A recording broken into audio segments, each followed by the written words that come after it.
banyak sekali penelitian yang kita lihat bahwa bahasa mengenai kesulitan, hambatan dalam pelajaran kimia sendiri.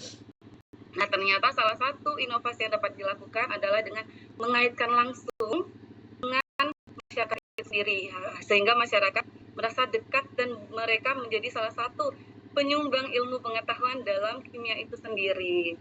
Nah, pada webinar kali ini kita akan mencoba berusaha menjembatani tentang insidious knowledge atau pengetahuan asli atau local wisdom yang orang sebut menjadi pengetahuan scientific knowledge yang kita ajarkan yang kita belajar di kampus dan di sekolah. Nah, izin saya share slide presentasi boleh ya Bapak Ibu ya.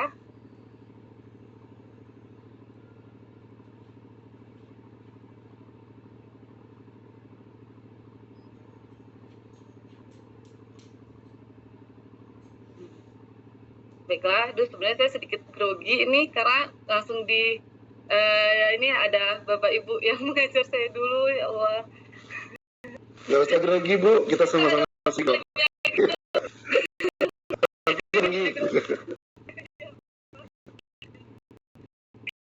Nah, di sini ada tentang kimia dan pembelajaran, yaitu eksplorasi dan integrasi pengetahuan masyarakat lokal dalam pembelajaran kimia. Nah, seperti yang kita semua di sini ketahui bahwa kimia tidak hanya sekedar aktivitas laboratorium, eksperimen, atau yang orang awam sering dengar itu berbahaya, bom nuklir dan lain-lain. Tapi ternyata kimia itu berasal atau berakar dari kebudayaan dan praktek empiris masyarakat di zaman kuno. Manifestasi hubungan timbal balik antara ilmu kimia dan budaya manusia tercermin dari berbagai aspek kehidupan. Melalui mempelajari lebih dalam mengenai elemen alam, kemudian mengembangkannya menjadi ilmu pengetahuan yang dapat diterima secara logika dan dapat diteruskan hingga saat ini. Nah, kimia sering dikatakan adalah suatu proses atau produk. Kerja ilmiah, observasi, eksperimen, perumusan teori tentang materi dan perubahannya, hingga menghasilkan produk, fakta, teori, prinsip hukum, instrumentasi, serta penemuan zat dan senyawa-senyawa baru. Nah, berbagai cabang ilmu kimia ini telah banyak diteliti, mulai dari biokimia, organik, analitik, fisik, anorganik, forensik, bahan alam, sampai yang saat ini sedang rame-ramenya ya, kembali lagi kita mengaitkan sejarah, budaya, tradisi, dan kimia. Etnokimia. Nah, etnokimia ini sendiri sebenarnya di bawah naungan cabang yang bernama etnoscience.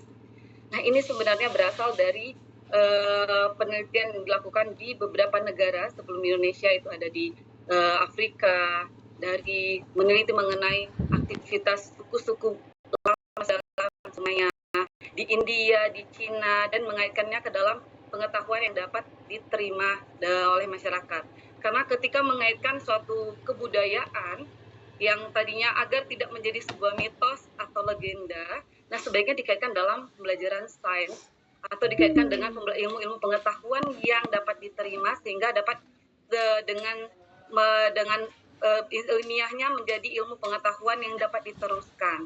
Nah, etnokimia itu sendiri adalah bidang kimia yang mempelajari praktik budaya masyarakat dari perspektif kimia, menggabungkan unsur kimia dengan tradisi budaya. Jadi ringkasnya seperti kita mengulik saja apa saja aktivitas kimia yang pernah dilakukan oleh masyarakat dari lensa budaya.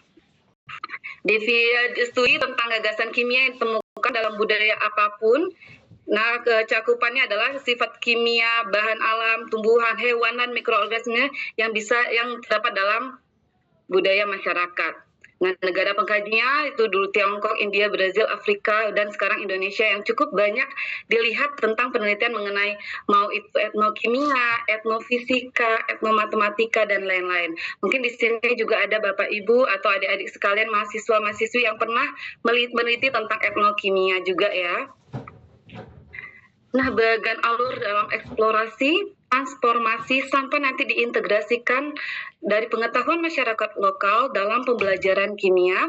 Itu yang pertama, kita eksplorasi pengetahuan lokal, kemudian analisis etnokimia, kemudian pemetaan dalam konsep kimia, baru mulai inovasi dalam pembelajaran, kemudian implementasi dalam pembelajaran hingga hasilnya kita dapat mengevaluasi dampaknya untuk meningkatkan hasil belajar, mencapai tujuan pembelajaran, ataupun meningkatkan keterampilan-keterampilan yang sekarang dituntut dalam kurikulum. Seperti itu. Nah, sebelumnya saya pernah melakukan beberapa penelitian tentang etnosains maupun etnokimia tahun 2021 tentang pendekatan etnosains pada pembelajaran IPA dalam pembuatan bekasam. Bekasam ini salah satu kuliner atau makanan tradisional dari masyarakat Palembang. Karena kami ini tetanggaan ya, Jambi dan Palembang. Jadi ada beberapa tuh yang sama dan beberapa penduduk dari sini itu kebanyakan mayoritas dari mereka seperti itu. Kemudian tahun 2023 dalam hal penelitian ini saya berkolaborasi dengan ilmu biologi atau peneliti di bidang biologi, peneliti di bidang keagamaan, peneliti di bidang budaya, terutama budaya, kesejarahan, dan tentang kolaborasi tentang peneliti mengenai metodologi etnografi itu sendiri. Nah, di 2023 ada bersama-sama menyusun buku etnobotani berbasis kajian sains keagamaan. Di sini fokus untuk mencari tahu tanaman-tanaman yang digunakan dalam beberapa tradisi masyarakat lokal. Kemudian ada artikel mengenai tradisi pengobatan metagumeng pada masyarakat Kerinci, dianalisis kajian budaya dan etnokimia. Metagumeng ini adalah salah satu tradisi yang adat atau budaya di Kerinci dalam pelestarian benda-benda keramatnya seperti itu. Nah, kemudian yang ketiga, penelitian di tahun 2024 yaitu tentang eksplorasi tentang potensi-potensi yang dapat dijadikan pengetahuan etnokimia itu sendiri di Kabupaten Kerinci, Jambi. Kemudian 2026 mengenai revitalisasi pendidikan melalui kearifan lokal, pendekatan etnografi, yaitu metodologi dalam penelitian etnokimia dalam desain kurikulum. Nah, yang sedang proses, itu saya sudah melakukan penelitian mengenai studi etnokimia dalam pengobatan tradisional masyarakat Kerinci. Nah, di sini saya izin mau meng-share pengalaman tentang penelitian mengenai studi pengobatan tradisional masyarakat Kerinci. Nah, eksplorasi pengetahuan etnokimia dalam pengobatan tradisional masyarakat Kerinci itu dilandasi oleh latar belakang mengenai di masyarakat Kerinci itu sendiri menganggap pengobatan tradisional itu menjadi pilihan utama di daerah ini gitu. Melihat akses medis yang masih beberapa terbatas, kemudian budaya mereka yang telah menggunakan pengobatan tradisional ternyata berhasil, jadi itu terus dilestarikan. Nah, aksesnya karena akses fasilitas tadi kesulitan untuk meraih fasilitas-fasilitas yang lengkap dalam ini, maka mereka mencoba pengobatan tradisionalnya jadi pilihan utamanya. Kemudian mereka menganggap bahwa pengobatan tradisional itu ada beberapa stigma yang masih mengatakan bahwa pengobatan alami itu lebih aman dan minim efek dibanding obat-obat sintesis modern saat ini. Seperti itu, ada beberapa masyarakat yang masih menganggap seperti itu. Yang kemudian terjangkau karena apa yang mereka gunakan dalam pengobatan tradisional itu pada umumnya adalah bahan alam yang ada di sekitar mereka. Nah, di sini membuat saya tertarik mengkaji apakah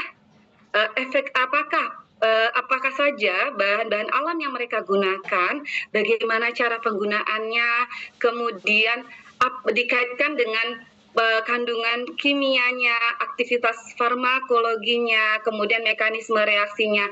Nah, di situ kami melakukan penelitian lanjutan sampai memperoleh hasil-hasil yang diharapkan. Kemudian faktor-faktor yang mempengaruhi pengetahuan di sini itu bisa ada yang melalui pendidikan, karena semakin tinggi pendidikan semakin mudah memperoleh wawasan ilmiah, kemudian pengalaman langsung, kemudian pekerjaan.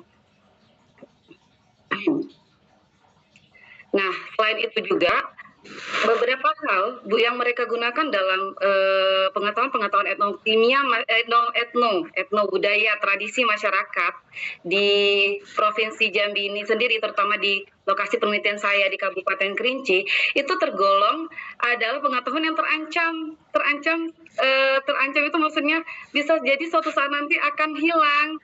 Nah, karena mereka mewariskannya pada umumnya itu diwariskan secara lisan dari generasi ke generasi, kurang terdokumentasi.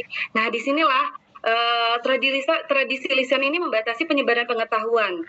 Nah, kemudian kemajuan teknologi itu dapat menggeser sedikit demi sedikit praktek-praktek tradisional itu sendiri di generasi-generasi muda saat ini. Sehingga generasi muda suatu saat akan kehilangan budayanya dengan cara mendokumentasikannya kembali dengan bahasan, mentransformasikannya dalam bahasan saintifik dan dituliskan, dikemas, diinovasi dan dibasiskan dengan teknologi saat ini, diharapkan warisan-warisan budaya ini dapat terus terjaga sehingga dapat lestari. Nah, ini lokasi penelitian saya juga menjadi provinsi